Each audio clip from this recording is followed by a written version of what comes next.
lightweights slash junior welterweights, right? Yeah. Right. Uh, Lightweight slash junior welter. That is not. I don't even think arguably. I think it is the deepest division in boxing. Right. Two divisions. I Right. think so, hands down. So much talent. Hands down. And I like asking people this: if all five of those guys, Tio, Tank, Haney, Loma, who am I missing? Shakur. Shakur. If all those guys did a round robin and all fought each other in a tournament style, who do you think would come out victorious? I think Devin Haney would come out. And the reason I say that is because of he's bigger than all of them. Okay. He's a pure boxer. You know, he has a 4-inch arm reach advantage over Shakur. It don't even seem that way. Wow. But he does. He's 72-inch arms. Shakur's at 68. Okay. Shakur is like 5'8". Devin is like 5'9.5". You know what I mean? Okay. And he's a very fast, quick, twitchy boxer. And I think that we didn't see the power as much at 135 because he's weight draining himself. Okay. I think at 140 he's going to be a lot more energetic, a lot better, more consistent, you know. And I give the edge slightly to Devin to come out.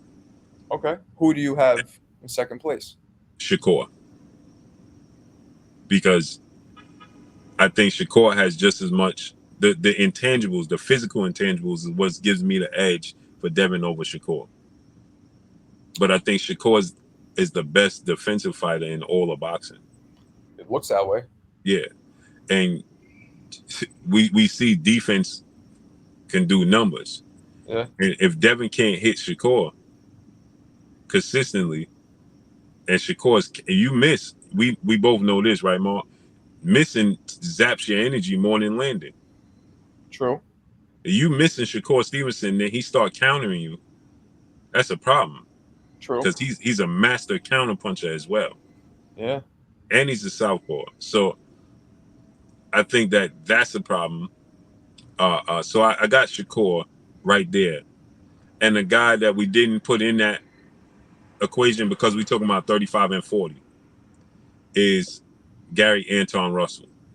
What's he? What weight is he? 40. 40. Okay. Yeah. And I think that dude is a freight train or tornado that can box. Interesting. Yeah, all those Russell guys, I get confused. So many of them. I forget who's who. Yeah. So Russell Jr. is the oldest at 26. Okay. Antonio is at, I think, 12 or 18. Okay. Between 12 and 18, 112, 118. And then Anton is at 40. And who's considered the best? Anton? I would say well, Gary's the more accomplished, right? Okay. Anton is a problem. So Anton beat Boots 3 times in the amateurs. Right. Wow. They 3-1. So funny stories. Gary just told me this on my show 2 days ago. Okay. That Anton beat Boots beat Anton to open up the tournament. Then Anton had to go on the street. You know, you got to go on the winning streak to lose the bracket to get back, and then you got to get back to the person that beat you as long as they keep winning. Right. So he did that, got back to Boots, and then beat Boots twice. Wow. Right. And his talent and his boxing ability, along with his strength and his aggression, is a problem for everybody. A problem for everybody, man. Okay. Devin, Shakur, Tio, Tank, it don't matter. I think Gary Anton Russell is a problem for all of them, and he don't get lumped into that equation. The you know, the new 4 kings, and he don't get lumped into that equation for whatever reason. But man, I think that dude is a problem. And you know, that weight divisions has so much talent. So many sharp boxers like Haney, you know, Shakur. To me, though, the most exciting fight to see visually, just as a fight fan, would be Shakur and not Shakur, excuse me, Tank versus Tio. I think that's exciting. You agree? I agree, 1000%. And who do you think wins that? I edge that to Tank, but the the problem is I don't know what Tio gonna get, because when I Yeah, see Tio, the crazy part about it is he fights to level his competition, right? So he fighting Lomachenko and Josh Taylor, and he shows up on the biggest stage. Then he fights Sandor Martin and Nakatani, and he looked like he's dragging ass. It's yeah, like, it's so confusing. You know what I mean? The consistency, the lack thereof consistency, in my opinion, when Tio's fighting is the reason why I give Tank the edge. okay, But Tio's ability, his size, and his power, I think, is going to be a serious problem for Tank. yeah, yeah. And what if, what And if, he could box. what? Yes, he can. We saw that against. I was at that fight against Yeah, Josh Waller. yeah. What if that Tio shows up against Tank? I think he could beat Tank. He could. Yeah, because Tank a is not a very active fighter. No, very economic with his Yeah, punches. and he's losing rounds against Barrios, Hector Garcia. Yes. Yeah. I think that was more to do with the size difference, because those guys was keeping him at the outside, and then he eventually was able to. And I thought that too, until I realized he did the same thing in Leo Santa Cruz. Yeah, Leo's also a tall lightweight. Lanky guy. And Tio is taller than Hector and Leo. He don't have long arms, but he's taller than him, right? But he's a better athlete than both of them. And he has way more power. He's a better boxer than they are. Right. Rolly was backing him up and catching him on the ropes. He's just not disciplined. Just Yeah. not experienced. You could argue that Rolly was ahead in the fight before the stoppage, or close. Right. So, and then you watch the fight with Isaac Cruz, right? The pressure. So, Tio's skill set and talent, if he's the guy that fought Lomachenko and Josh Taylor, and if Tank don't show me the guy that fought Cuellar, because the Tank that fought Hector Garcia is not going to beat Teofimo Lopez, in my opinion. Right. Not that version of Teofimo Lopez. Right. But that Tank that showed up against Cuellar and Pedraza, that was moving and giving angles and using activity, Right. and throwing combinations, that Tank can beat Tio. But like you said, that's why I agree with you 1000%. That's the most exciting fight. That is visually. I find, funny enough, maybe the highest level of chess to me would also be the most quote unquote boring fight, which would be Haney and Shakur. I just said this earlier. Oh, you did? This whole thing that came out today with Shakur saying he ducked and put the video out and all of that. Right. Something about Haney's father, right? Yeah. And I told people that they misunderstood what Bill was saying. He was giving Shakur credit and acknowledgement for who he is and what he is and how he does it. And he was saying, this was obviously an old video, and he was saying if Shakur moves up into 135, then we'll move up to 140. Now he used the words, if it gets hot, then we'll move up, which gives the indication that if it get hot, meaning Shakur is in the division, now you want to fight and you ducking him. No, he meant if there's not enough room for us to coexist in this division before the fight is built up, then we'll exit stage left and let you have 135, and then we go to 140. I tell you, man, one thing that drives me crazy, where you hear people, and it's usually people who haven't fought, talk about all this, the dude's ducking or scared. Right. Boxers at that level, almost all boxers, but at that level, none of them are scared. That's so ridiculous. Right. Now, you might have some people deciding to take better business moves. Right. But it's not that they're like, oh my God, this guy's going to beat me up in front of everybody. It's so stupid. But anyway, it makes, and I try to tell people that all the time. It's strategic. It's not scared. It's business. It's money. It's business. It's your team. It's more than just you saying, oh, hey Marco, you want to fight Blue? Yeah, Marco, let's fight. It don't work that way. Right. Right. We have a whole team, a whole network. Marco, where me and you gonna fight at? Got to figure it out. Right. So now somebody got to say, "Oh, we'll pay y'all to do it." If they don't pay us, then why we fighting? Right. And if they don't pay us, we don't got a platform. Then what's the point? There's a lot of moving parts behind it. A whole ton. I try to explain this to people Yeah. without revealing relationships and things that go on behind the scenes, Right. because then Right. it turns into the situation like Errol Spence. Hey, you switched up on me. Right.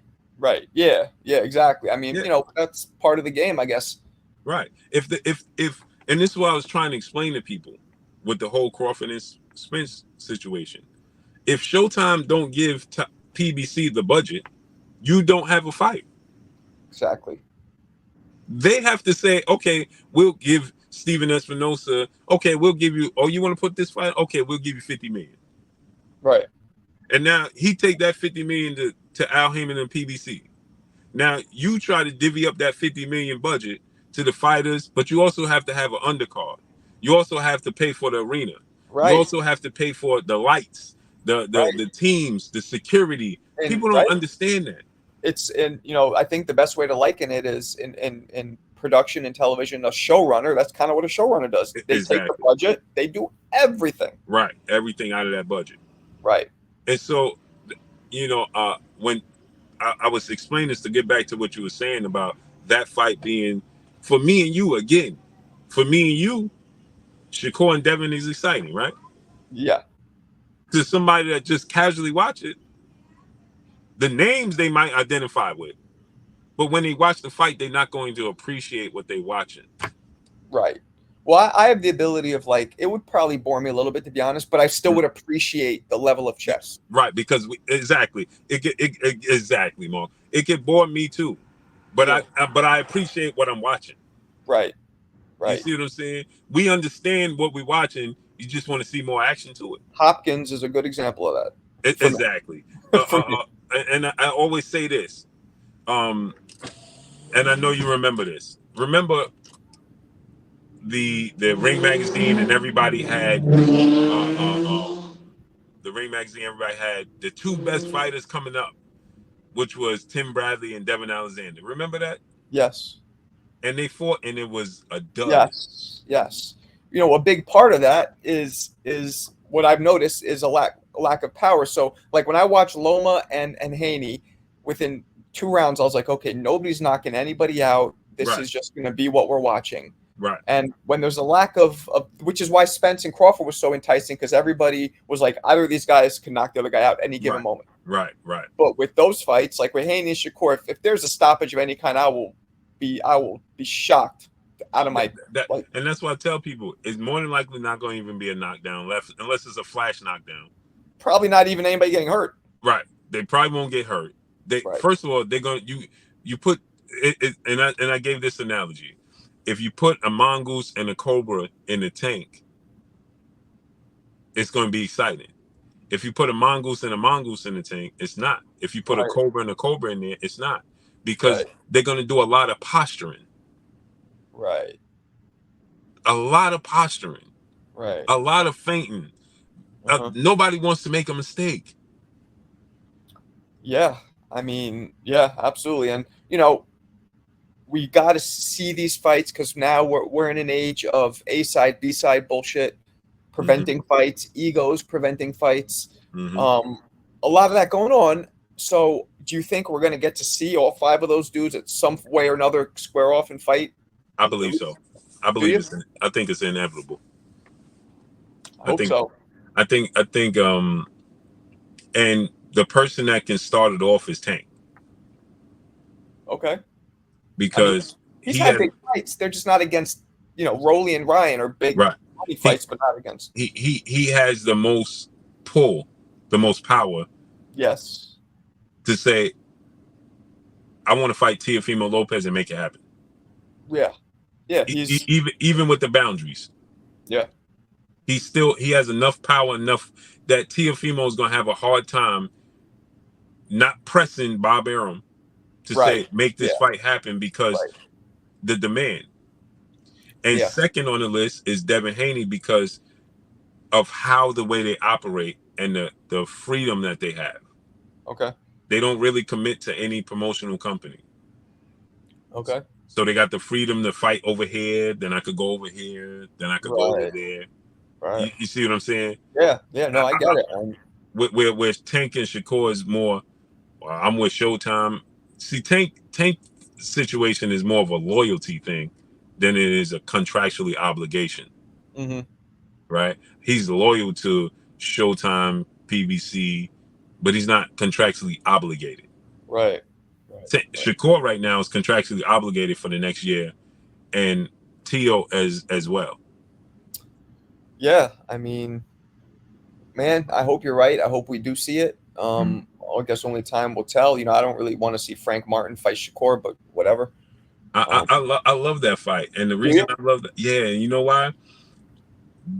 For one, for Frank, Errol Spence delivered a legacy fight for him. A marquee, not a legacy, but a marquee fight for him. Right. Right. And for Shakur, for the first time, we're going to see him in there with an athletic, explosive guy that has power and can box. Right. So it's going to tell us truly, is he really that good like we think? Because now he's going to be in there, and no slight to Frank, but just to give an example for people to understand, and I know you can appreciate what I'm getting ready to say, is remember when Zab and Floyd fought Chop Chop? Stop crying and fight. Stop crying and fight. But Chop Chop's skill set, his athletic ability, his explosiveness was a measuring stick to where Zab, where Floyd Right. was. Right. So you think Frank Martin is that? Frank Martin is that. Okay. Okay. You see what I'm saying? Yeah. Yeah. He Yeah. gonna Yeah. tell us. He gonna tell us because he could. Chop Chop hurt both of them, Zab and Floyd. Yeah. He could punch. He could punch. He athletic. He could stick with them. Right now, is the cream gonna rise to the top?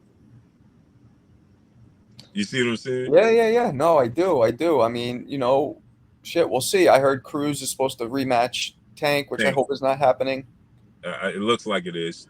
Okay. I mean, I don't want to see that either. So why, and whatever. Just 'cause I don't want to see it doesn't mean. But why are those fights happening? Why aren't they connecting him with Shakur, with Haney, with I don't know why. But And this is the reason I give Tank a pass for this year, because this will be his third fight this year. We don't get that. good point. Right? Good point. He regardless if he was guilty or not, he just was in jail.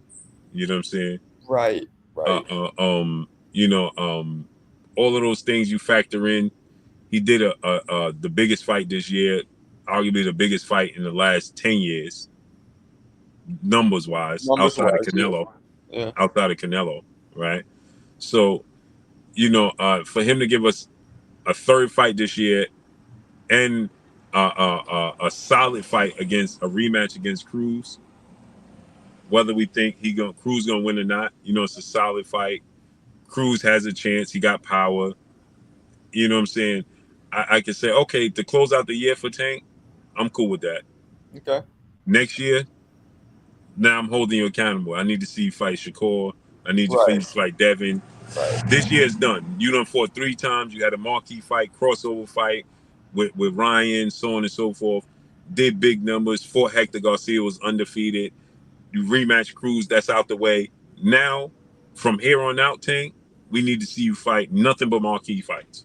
Right. Right. You're right, man. And Tank does hold all. Tank can set it off, and hopefully he does. Hopefully he does. Right. Yeah, he got the ability. If anybody does, he does. Yeah. Yeah. No, he does, and we'll see, man. I hope. All right. So I guess the last thing I kind of want to talk about briefly is the heavyweight division. I'm curious first, what do you think about this whole Fury fighting the MMA guy Ngannou? I don't like it. Why not? Now, here's where I have the problem with it. Is because the heavyweight division is such a small community. Yeah. Right. And once you get to a certain level, give us the fights that we want to see. You should be fighting for undisputed. Should be. Right. And when you give fighters in boxing another option, they will go to the negotiation table with that option in their brain and not want to realistically negotiate. Mm. Okay. So Ngannou was a plan B for Fury all along. He's been talking about this forever. Yeah. You're right. And so when Usyk went to the table, it's like, oh, you don't want to give me this? Oh, you don't want, it's like it's equivalent to if you have two exotic, beautiful women, right? And you got a beautiful wife or a beautiful girlfriend. Hey, you don't want to do this? When I got them waiting in the wings, right? Your commitment will be different. Right. You understand? Because okay, well, I can fall back in. Ain't no drop off. Right. And that's the issue that I have with this fight with Fury in his prime. Right? When you're gonna do that in the tail end of your career, like Floyd did with Conor McGregor, I'm cool with that. His career was already over. And technically, if you think about it, the two fights he had right before were not too far off of exhibitions themselves. Right. Exactly. And so, but with Fury in this case, I need you, and I kind of understand. I started to feel like I understand because he already beat Wilder. They already fought 3 times. Joshua started losing, so it's like that kind of lost some of his luster. So it was kind of like Usyk or what at that point, right? Right. But I feel like if the Ngannou fight wasn't an option, he would have been more committing to making the Usyk fight. And now we almost had disaster strike, like we was just talking about with Usyk and Daniel Dubois. If that would have been counted as a not, they don't have no rematch clause. It would have been, yeah. And then it would have been Dubois against Fury. And we know how that plays out. Yeah. It loses its luster, like Buster Douglas and Mike Tyson when Evander Holyfield is sitting right there. Or Pacquiao when he got knocked out by Marquez. Yup. There goes the Mayweather fight. I mean, not there it goes, but it lost its appeal. It lost its luster. Yeah. And so that's the same thing. We almost had that strike. Now imagine if Ngannou lands a lucky punch and knocks Fury out. What are we talking about? If that happens, Fury deserves it for taking the fight to begin with. But anything, because we know Fury don't mind playing around in the ring. No, but I think it's safe to say if Wilder can't hit him, can't knock him out, this does not knock him out. I think that too, but anything. But you're right. Anything could happen. You're right. Anything. He gets clipped, knocked out. It's like, bro, what? Yeah, I think he'll come back seriously and then be like, all right, man, I can't play around. Let me get him out of here. I don't like the fight either. I think Fury, at this point, I think he has all the tools to be possibly one of the greatest heavyweights of all time, mainly because of his size. He's like a cheat code, in my opinion. Yeah. But to even be considered as the greatest heavyweight of this era, to even because he only beat an old Klitschko and then Wilder. So really, he needs to clean out the rest of the heavyweight division in his era. Joshua, Ruiz, Usyk. Right. That's really it. I would have much rather him fight Andy Ruiz. Yeah. But again, when you have that option, that money he can make. But he now, we can't speak about what somebody else's mentality is at in terms of. He says the money don't count. Does the money matter, or is it about legacy? It matters to him. How much? It matters to him. He Tyson Fury. He may take the money and give it away, but he wants to make the money. Maybe you're right. I mean, he seems to me more like he cares about legacy. That's how it comes off. And that's what I thought. He think about his health. He does it for his health, not for. But then when you hear him in the negotiations with Usyk or with Joshua, did you hear what he said? Did you watch the I've been telling people about this, the Netflix Fury show? Did you hear when Fury straight up said something along the lines of, well, Usyk's a little guy, so it's kind of a lose-lose for me. So if I fight him, I want to make as much money as possible. I'm not going to take that risk. Right. So and then he said he don't even have a country right now behind him.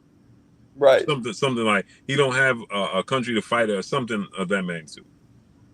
So he is avoiding that fight, or I shouldn't say avoiding. He's not avoiding. He wants to maximize his earnings from that fight. He's not avoiding the fight. He's stagnating the fight. Because then the other side of it is like I thought his mentality was more the other side, which is this guy's tiny. I'll crush him. I don't give a fuck. Let's fight. Let me get this on all these belts. That's what he said, and That's he what said money first don't said. matter. But then it turned into like, well, this is a little risky, so I want to. If I'm going to take a risk in my health and all that, I would better be compensated fully. Right. Exactly. So which is confusing. It's very confusing. Mhm. I think.